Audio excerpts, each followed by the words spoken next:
บ่คือสมมุติว่าน้องดีเนาะอันนี้ก็บ่ฮู้ว่าสิได้หรือบ่ได้เนาะแม่นถ้าว่า FC เพิ่นซอยหลายคนซอยกันเพิ่นตอบสนองให้นะตัวอย่างมีว่าเงินมีคำครบปั๊บให้ตั้งเลยมื้อนี้หรือว่ามื้อใดมื้อหนึงเนาะแล้วเพื่อนเก่านี่ได้มั่งบ่นี่ แบบมากแต่ต้องตั้งให้แล้วเพื่อนตัวนั้น อ๋อแสดงว่าแสดงไปเฮ็ดถ้ามีงบมีหยังก็ไปตั้งเฮือนตัวนั้นแล้วจังมามากตัวนี้ แม่น อื โอ้ ม ลัก ว่า ษณะ เฮาสิมางก่อนยันบ่มีบรรยุอีก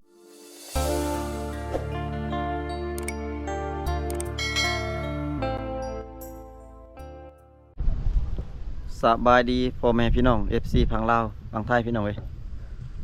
การยินดีต้อนรับ FC เข้าสู่ช่องบาวผู้ไทยคือเก่านะพี่น้องเนาะมื้อนี้เดินทางมาหาน้องสาวดีเนาะพี่น้องกับทีมงานเบาโกยแล้วก็เบาไก่พี่น้องมื้อนี้ก็มีข่าวดีพี่น้องเว้ยเพราะว่ามี FC ของเบาไก่เพิ่นตอบสนองสังกะสีให้น้องสาวดีเนาะพี่น้องเนาะเพราะว่าตอนนี้น้องสาวดีเพิ่นอยากได้เฮือนใหม่พี่น้องเว้ยเนาะแต่ว่างบบ่พอพี่น้องได้ยินทางเบาไก่เพิ่นว่ามีแต่ FC เพิ่นให้ตอบสนองแต่สังกะสีพี่น้องเว้ยมื้อนี้สิมาอัปเดตเบิ่งว่าแล้วก็สิมาถามเบิ่งน้องดีเนาะว่าน้องเพิ่นสิเฮ็ดใหม่บ่หรือว่าสิมุ่งตัวเก่าพี่น้องแต่ได้ยินน้องสาวดีว่าเมื่อกี้นี้ว่าน้องเพิ่นบ่อยากมาหางเพื่อนเก่าเนาะพี่น้องเนาะเพราะว่าย่านบ่มีบ่นอนพี่น้องเว้ยเพราะว่างบมันบ่พอพี่น้องมีแต่ถ้าพอเพิ่นเลื่อยไม้เลื่อยแป้นเติมอีกแล้วก็จังสิมางเฮือนตัวนี้พี่น้องเว้ยถ้าว่ามีงบพอก็เพิ่นสิมางเลยแล้วก็สิเฮ็ดเฮือนหลังใหม่เลยพี่น้องเว้ยเนาะเป็นจังได๋ก็ไปติดตามมาชมกันพี่น้องเว้ยสิถามน้องสาวดีแล้วก็สิได้อัปเดตให้ FC ได้เบิ่งนำกันพี่น้องเว้ยนี่ก็เป็นเฮือนตัวนี้ล่ะพี่น้องเว้ยที่ FC เคยเห็นตลอดพี่น้องเว้ยเฮือนนี้เนาะทมิตตะกี้เพิ่นว่าน้องสาวดีว่าสิมางตัวนี้เนาะพี่น้องเอาสังกะสีแต่ว่ามันมางบ่ได้พี่น้องเว้ยเพราะว่าไม้แป้นยังบ่มีเนาะมันบ่พอพี่น้องเว้ยก็ถาเลื่อยไม้แล้วก็ถามีงบพอพี่น้องเว้ยจังสิมางเฮ็ดเฮือนหลังใหม่พี่น้องตอนนี้น้องสาวดีเพิ่นยังไปรับน้องสาวสะอันมาพี่น้องเว้ยทางทีมงานกำลังอยู่ในพี่น้องเป็นจังได๋ก็ท่าติดตามมาชมกันพี่น้องเว้ยก็ตัวนี้แหละพี่น้องเว้ยเพราะว่าถ้าเฮาสิมั่งสังกะสีออกเอาสังกะสีใหม่มาใส่ก็มันบ่มีพาเนาะพี่น้องเนาะถ้าว่าเฮาสิมั่งย่านบ่มีบ่นอนพี่น้องเว้ยน้องก็เลยว่าถาไม้พอแล้วจังสิมั่งพี่น้องเว้ยพาเฮือนมันบ่พอนะพี่น้องเนาะ เขารับรองยังไม่ย้าย พี่น้องเว้ย เสื้อมินิกไทยอีกพี่น้องเอ้ย ตอนนี้ก็มาอยู่เทิงเฮือนของน้องสาวดีแหละพี่น้องเว้ยมีหยังน้องสิเอาหยังเอาส่งเสื้อน้องเพิ่นอยากได้เสื้อพี่น้องเว้ยดนแล้วบ่ได้มาเนาะสบายดี FC เด้อน้อง สบายดี ยังงามคือเก่าเนาะ พอบ่ดี เสียงคอบ่ดี ดูว่าจะเป็นวัดเป็นยังบ่ อย่าดอกบ่ไปห้องเพลง บ่เป็นวัดไม่ได้ไปห้องเพลงห้องเพลงไม่เป็น แม่นอกหักมาบ่ บ่เคยเอา อกหักจากผู้ว่าวมาบ่จ๊ะ บ่วัดเป็นวัดเป็นไห้ กินน่ะบ่หวานยานะซั่น กินแล้ว บ่ได้ไปกวดเนาะมีแต่ซื่ออยากกินซื่อ บ่ได้ไปกวด เป็นจักมื้อแล้ว เกือบสิได้อาทิตย์หนึงแล้ว โอ้ย พ่อแม่ไปใช้มันนี่ ยังบ่ดีเลย แม่อยู่ตลาด แล้วบ่หุดข้าวหุดน้ำ เขายังในเดียวแต่ยังบ่ทันไปหูด ได้จักสอบแล้ว ได้6สอบแล้ว โอ้6สอบ ปลา เขา ตัว บ่งาม อันนี้ก็แม่นเนาะ ได้แต่6สอบซื่อ เขาเปลือกที่นี่แล้วบ่ข้าวสาร ตัวนี้เขาสร้างแต่เขาเปิด โอ้ 6 สอบสิได้บ่พอ2 เดือนเนาะ สิฮอดอยู่บ่เนาะ ๆจักบอลสิน้องเฮ็ดให้นะจักบอลสิน้องเฮ็ด สอ นะ งบอล เฮาก็ฮู้จักบอลแล้วบอลเดียว เบิดแล้วบ่หรือยัง ยัง เบิด2บอลเนี่ยกะว่าได้เท่าใด ได้บ่เช้า ได้บ่ทั้งเบิดทั้งสองประมาณเท่าใด คือกัน อืม คนบ่ได้ไปนำเขาอยู่เฮือน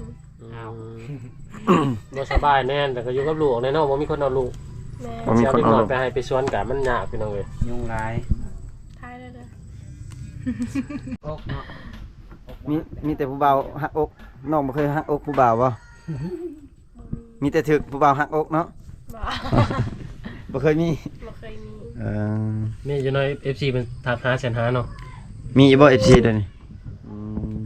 มีเวลา มีบ่หลาย เพิ่นก็โทรดินโทรยังซื้อเนาะ แม่น แนวใดอืมอันบ่ไกลถามก่อนนะ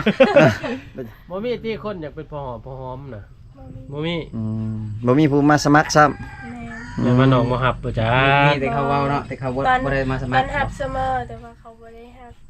เปิด แล้วว่า เปิดใจเสมอเนาะอ่า 24ชั่วโมง 24ชั่วโมงยังบ่มีผู้มาปิดเนาะ แม่น ก็ได้ยินว่าตะกี้ว่าเพิ่นสิมาจะมาบ่แล้วเงียบเว้ยเมาแต่เพิ่นสิมาดินมา แสดงว่า FC เพิ่นตัวเพิ่นแล้วซะตัวน้องให้ดีใจ แม่น พี่น้องเอ้ย คือว่าได้ข่าวว่ายังสิตั้งเฮือนหลังใหม่บ่หรือว่าจังใดหรือว่าสิแปลงเฮือนหลังเก่านี่บ่ เราสิตั้งเฮือนหลังไม้เพราะว่าสิแปลงตัวนี้ยันมันเศร้ามันหักเพราะว่ามันก็สิล่มแล้วยันแปลงไปแล้ว ได้เห็นFC เบาไกลซื้อสังกะสีมาให้แล้วเนาะ จักแผ่นน้องจักแผ่น แม่นๆเช้าน่ะเออมึง 30แผ่นบ่ 30แผ่น 30 อืมเป็น FC ของเบาไก่เนาะ แล้วก็ตะปูในซีโร่บ่ตะปู ตะปูซีโร่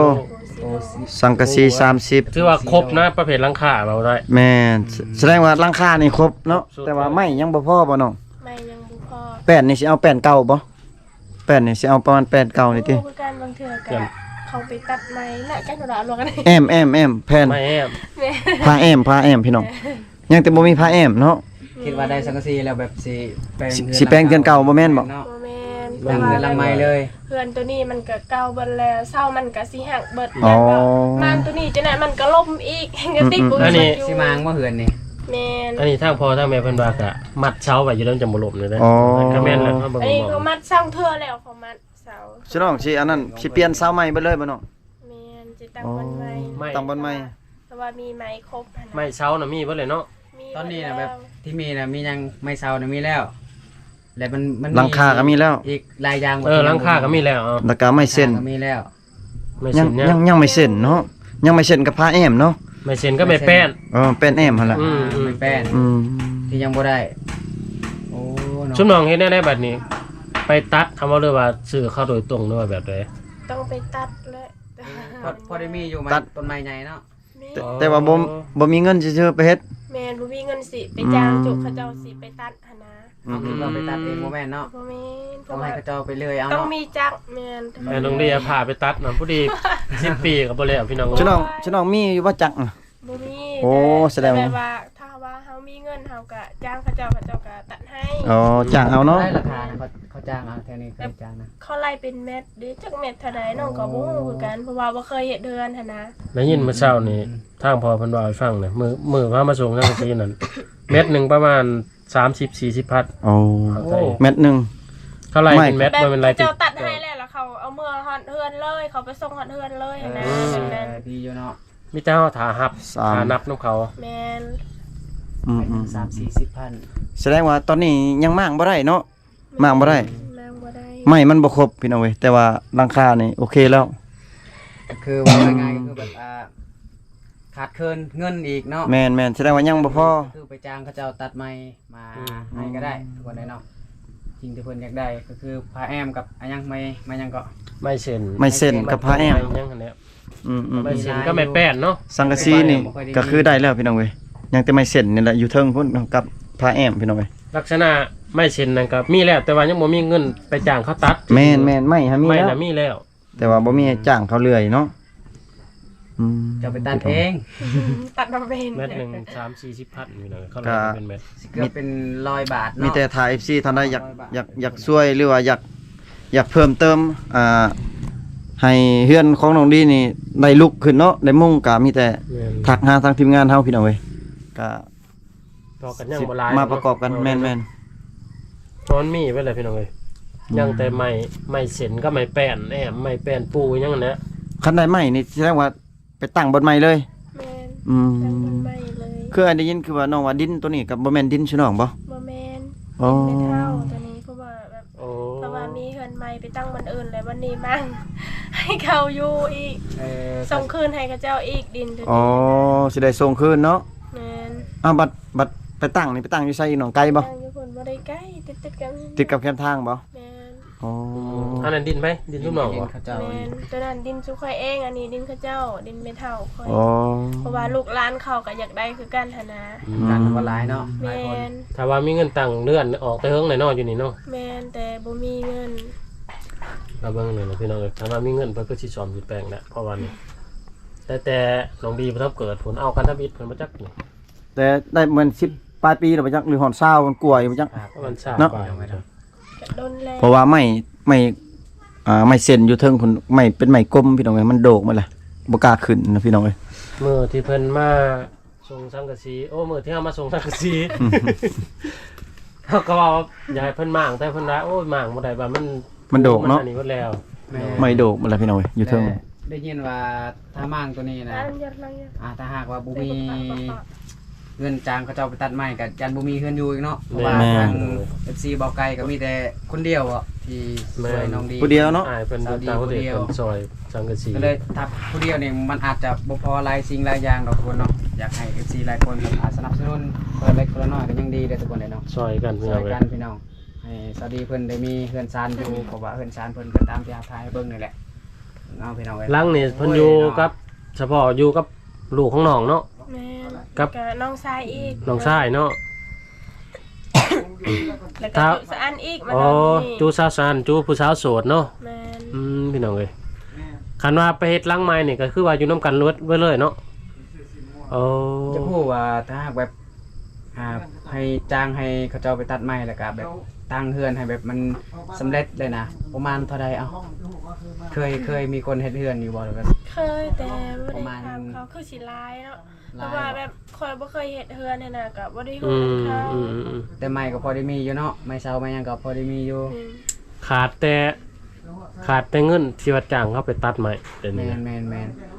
ถ้า ตัว ช่วย ตัด กันคนละเล็กคนละน้อยนี่ก็คือสิดีอยู่เด้อทุกคนเนาะ ตัวตัดไม้ก็สิคือสิบ่แพงปานใดเนาะตรงนี้เนาะ อยากให้เพิ่นมีเฮือนมีซานคือคนอื่นแน่พี่น้องเบิ่งส แม่น ภาพ เลย เฮือนซานฝนตกก็อยู่บ่ได้ บาดฝนตกฝนหยังซุ่มน้องไปอยู่ไส อยู่ตาราง อยู่ตาราง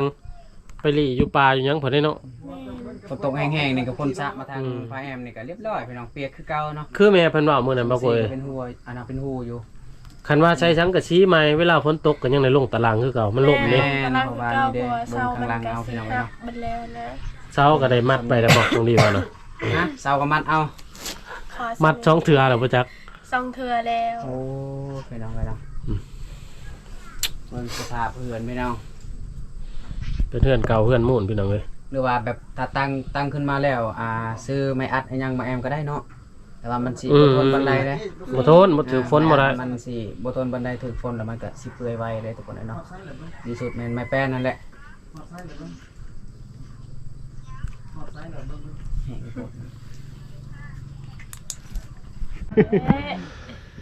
พี่น้องเอ้ยก็ถือว่าถ้าว่าพ่อแม่พี่น้อง FC ใจดีก็ซอยน้องแน่พี่น้องเอ้ยอันนี้ก็ทางอ้ายใหญ่เพิ่นซอยสังกะสีแล้วกับตะปอกตะปูแล้วก็อันอื่นเล็กๆน้อยๆก็ยังแต่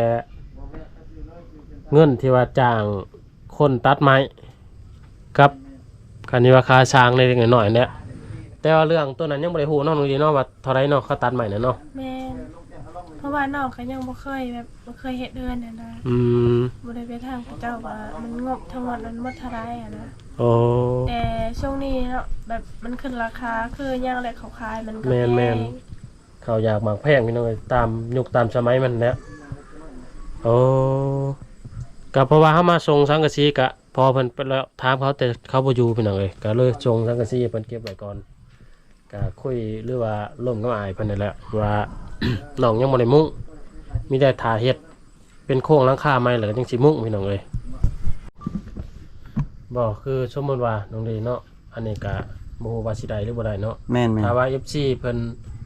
ซอยหลายคนซอยกัน เพิ่นตอบสนองให้นะตัวอย่าง มี ว่า เงินมีคำครบปั๊บให้ตั้งเลยมื้อนี้หรือว่ามื้อใดมื้อหนึงเนาะแล้วเพื่อนเก่านี่ได้มั่งบ่นี่ แบบมากแต่ต้องตั้งให้แล้วเฮือนตัวนั้น อ๋อแสดงว่าไปเฮ็ดถ้ามีงบมีหยังก็ไปตั้งเฮือนตัวนั้นแล้วจังมามากตัวนี้ แม่น อืม โอ้ เพ ลั ราะ ก ว่า ษณะ เฮาสิมางก่อนยันบ่มีบรรยูอีก ยันฝนตกห้ํเนาะ แม่น ใน เงิน ซีวี บ่พอเนาะขาดเคินเนี่ยยังแบบบ่พอก็เลยตั้งเฮือนหลังนั้นบ่ได้หลังนี้ก็มางไปแล้วสิอยู่ไส มีครบ บัด ให้หันตั้งให้แล้วแล้วจังมางแบบนั้นก็ได้ แต่ว่า โอ ถ้า เค ว่ายังบ่ได้ตั้งก็มางบ่ได้และยัน อื มีบรรยู ม แม่น แสดงว่าต้องได้ตั้งตัวนั้นก่อนพี่น้องเว้ยแสดงว่าตอนนี้นะบ่มีงบบ่น้อง แม่ เนาะอืม ขายมันกับบ่พอ ราคามันบ่แพง มันบ่งาม ได้อยู่บ่2ล้านล้านหนึงมันเนาะ โมโหยังบ่ได้กล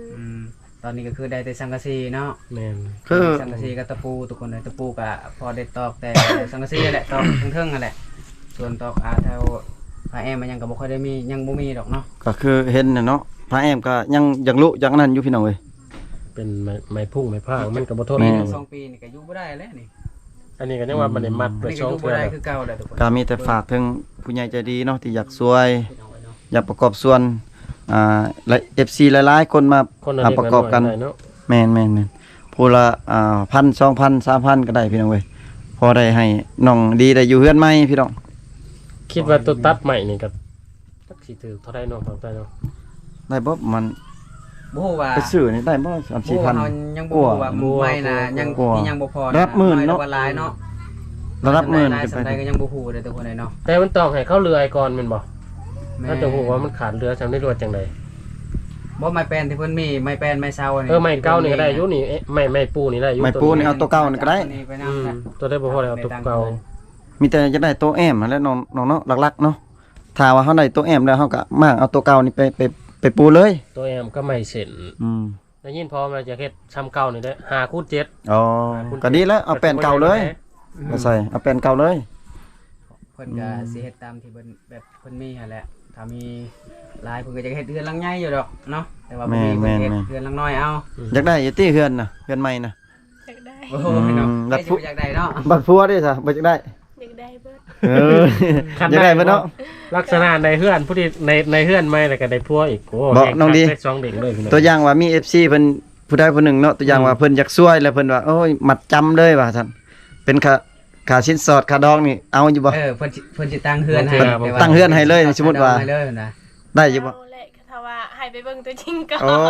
ต้องเลยมาเบิ่ง มาเบิ่งก่อนเนาะน้องเนาะ แม่น เป็นตัวจริงกันก่อน เบิ่ จะ งหน่ ได้ อย เขาสิว่าเอกของว่าในคลิปคือนะบ่ตัวจริงก็คิด โอ้ ร้าย แม่นๆ แต่สำหรับน้องนี่รับได้ยันแต่ว่า FC หั่นเนาะ แม่นทำได้ ต้องเลย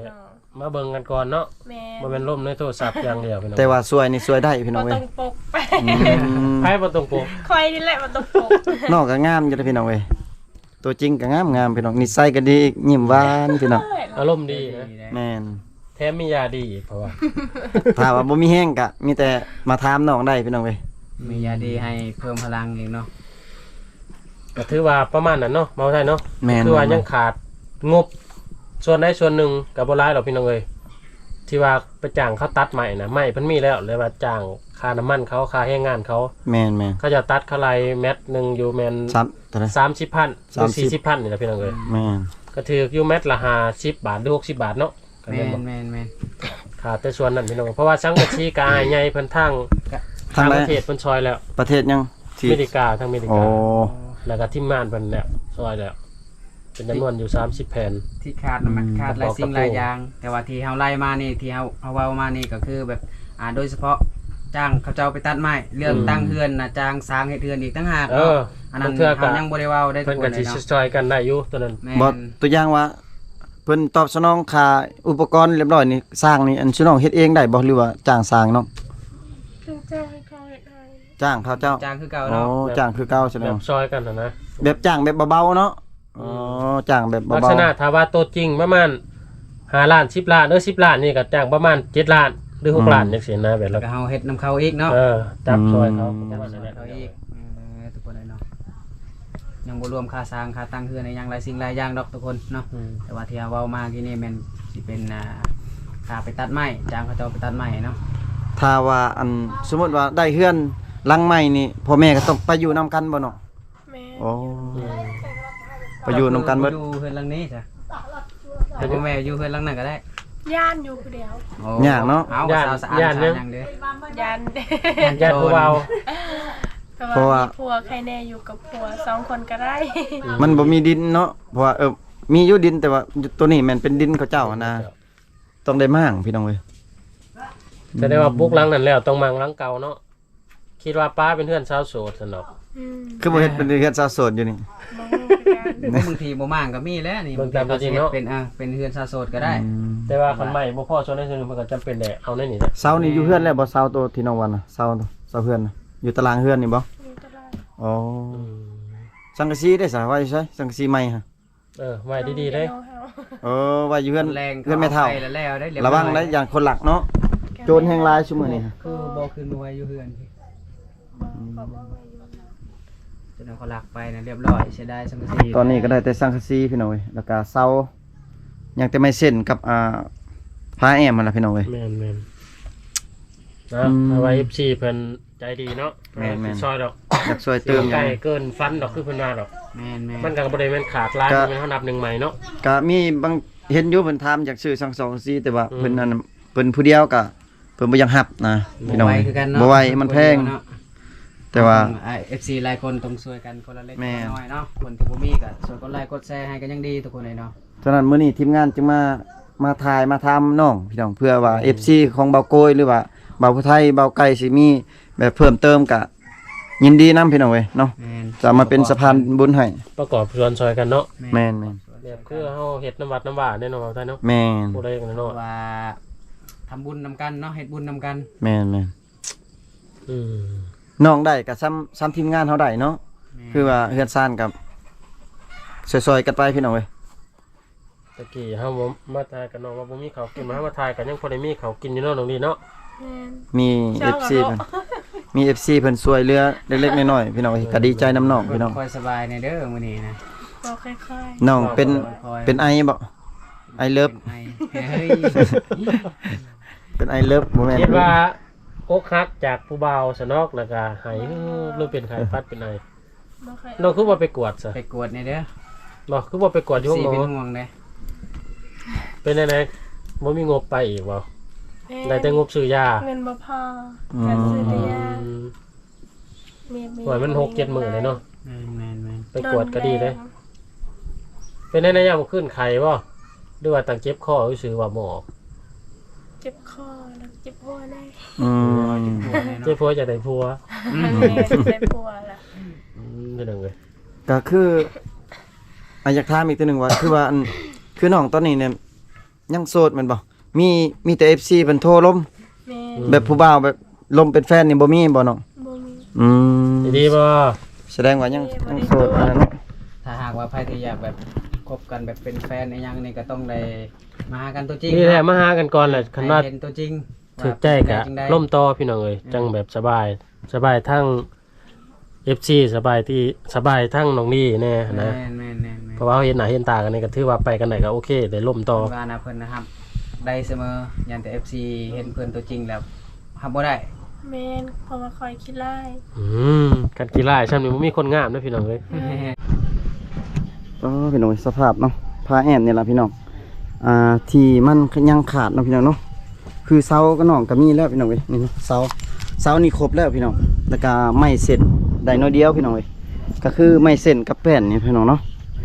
ที่ยังบ่พอพี่น้องเว้ยสังกะสีแม่นมีแล้วพี่น้องเนาะสังกะสีเสามีแล้วพี่น้องตอนนี้พี่น้องยังแต่ว่า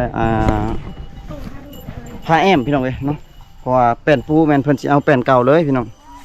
เพราะว่าน้องสิม่างหรือว่าสิบุกม่างตัวนี้ย่านมันบ่แล้วพี่น้องเว้ยงบยังบ่พอพี่น้องเว้ยเนาะก็ย่านบ่มีบ่อนอยู่พี่น้องเอาโอ้เสาตัวนั้นเพิ่นมัดทามไว้พี่น้องเว้ยเพราะว่าถ้าบ่มัดนี่ล่มไปพุ่นแล้วพี่น้องสิล่มไปทางนั้นแล้วพี่น้อง